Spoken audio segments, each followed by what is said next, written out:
Normally, military officials tend to keep their mouth shut regarding any political or social issues because, of course, it could contradict the current administration.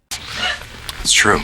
But this is 2023. This is dementia. So I learned about roaches. I learned about kids jumping on my lap. And I've loved kids jumping on my lap. And you should not be surprised. What kind of shit is that?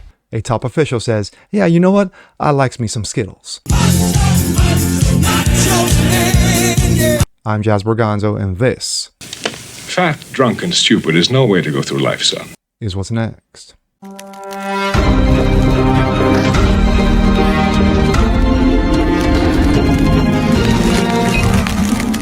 Happy Thursday, guys. Jazz Borgonzo, what's next? Your daily, of course. Hope you guys are doing good on this. Another day closer to the weekend, of course.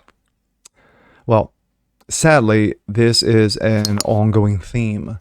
You know, not because we are in day 8 of the hostage crisis known as Groomerville or Groomer Month, but it's becoming a daily occurrence. So sadly and mockingly, I do this. When it comes to the military and when it comes to social or political issues, especially when it comes to top officials, they tend to keep their mouth shut. They tend to stay away from it only because it could contradict the current administration. And normally you keep this under hushed tones. You know, if you are a conservative, if you're a libertarian, if you are an anarcho-capitalist, whatever the political spectrum you fall on, you tend to keep it to yourself or keep it to your close-knit brothers and sisters, your patriots. But this is 2023. This is Dementia Joe. You see his cabinet, you know, the colors of the rainbow? Yeah. When you hire the village people, you know, to be cabinet members, yeah, pretty much anything goes. So no surprise here. This comes out of Breitbart. Hate for hate's sake. Pentagon officials slam anti-alphabet legislation at Pride event. Look at that. That's your ambassador. Well, that's one of the ambassadors for the Navy. So, you know, for diversity, inclusion, and equality. Top defense and military officials wade into politics Wednesday, slamming anti-alphabet legislation at an official Department of Defense Pride Month event at the Pentagon. Alphabet Plus and other diverse communities are under attack just because they're different. Hate for hate's sake. Top DoD civilian official for personnel, Gilbert R. Cisneros Jr. said at the ceremony, "Well, we must stick together. We must be prepared to confront any such challenge directly." Lieutenant General Deanna Burt, Chief Operations Officer for U.S. Space Force, suggested an anti-alphabet legislation is dangerous for service members. Quote, "Transformational, cultural change requires leadership from top, and we do not have time to wait. Yes, like climate change, we can't wait." Since January this year, more than 400 anti-alphabet laws have been introduced at the state level. That number is rising and demonstrates a trend that could be, quote, dangerous for service members, their families, and the readiness as a force for the force as a whole. So you're talking about morale. So having everybody running around like the village people, that helps morale. Okay.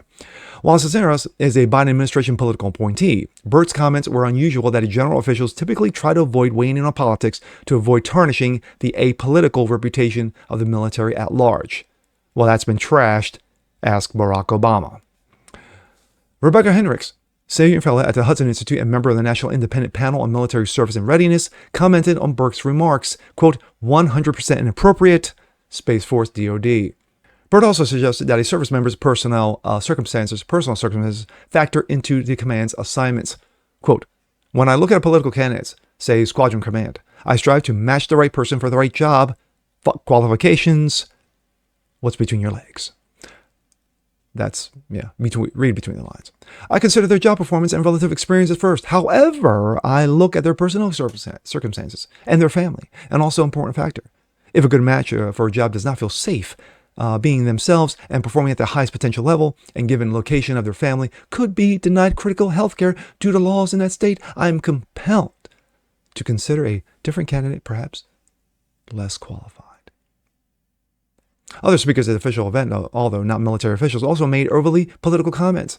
Rudy Coots, a senior civilian employee at the chair of DoD Pride, said at the event, quote, "Drag isn't dangerous, it's entertainment. Yes, in adult venues." If you're a fan, I say tip your local drag queen. If you're not a fan, don't go. But don't deprive us of the opportunity to enjoy something that is part of the alphabet culture and really at this point, part of American culture. No, sorry. You running around in a dress looking like a fucking clown in front of kids with your ball sacks hanging. No, that's not American culture. That's demonic. Coots' comments just came days after Defense Secretary Lloyd Austin, yes, clown, effectively banned drag shows at military bases under pressure from Representative Matt Gaetz. No, it's called common sense. And Dixon Osborne, a former DoD official and currently executive director of the Institute for Strategic Dialogue, explicitly slammed Florida's parental rights education bill, which Democrats have dubbed the lie, don't say gay bill. The parental rights bill bans teachers from discussing sexual orientation and gender identity from kindergarten to third grade. Yes. Did you see specific? Did it say LGBTFU? No. It said sexual orientation and gender identity across the board. Don't matter if you're gay or straight or if you think you're a tree. Quote, today, we see a resurgence in the anti-alphabet legislation, he said. A bipartisan majority of Floridians think the, quote, don't say gay bill, lie, is a good bill, and just as the majority of Americans thought that the don't ask, don't tell was a good policy. I'm one of those who believe that that was a good policy. I submit that many Floridians don't understand the dire consequences of the don't say gay for parents, for teachers, kids, librarians, just as the American public did not understand dire consequences of don't tell. We had to make the case. The Biden Pentagon, dementia, has come under scrutiny by Republicans in Congress who argue they are focusing too much on diversity, equity, inclusion, yes, pronouns, instead of military readiness. Senior Republicans last year found that Biden Pentagon spent nearly 6 million man-hours on alphabet, on DEI, or, to quote Jason Whitlock, DIE, D-I-E. Pentagon leaders have argued that the time is less than what troops spend on other warfighting skills. However, at the event, Burt argued that diversity, inclusion, enhanced warfighting. Oh, she's got jokes. Diversity and inclusion are both force multipliers and warfighting imperatives and enable our competitive advantage against adversaries. Bullshit. We must be able to draw from the best and brightest talent across the nation, what's between your legs, and retain a force compromise of backgrounds, what color you are, and of course, if you're Lebanese. Experiences as skill sets that diverse as challenges we face as a nation. The event ended with a transgender service member arguing that transgender troops would die if they were not supported. While the DoD does not have statistics on the number of transgender troops who currently serve, the now defunct Palm Center estimated a total of 14,700 transgender individuals, yes, the transmentals, were serving in the military in 2018 at a time when 2.5 million served, or about 0.6%.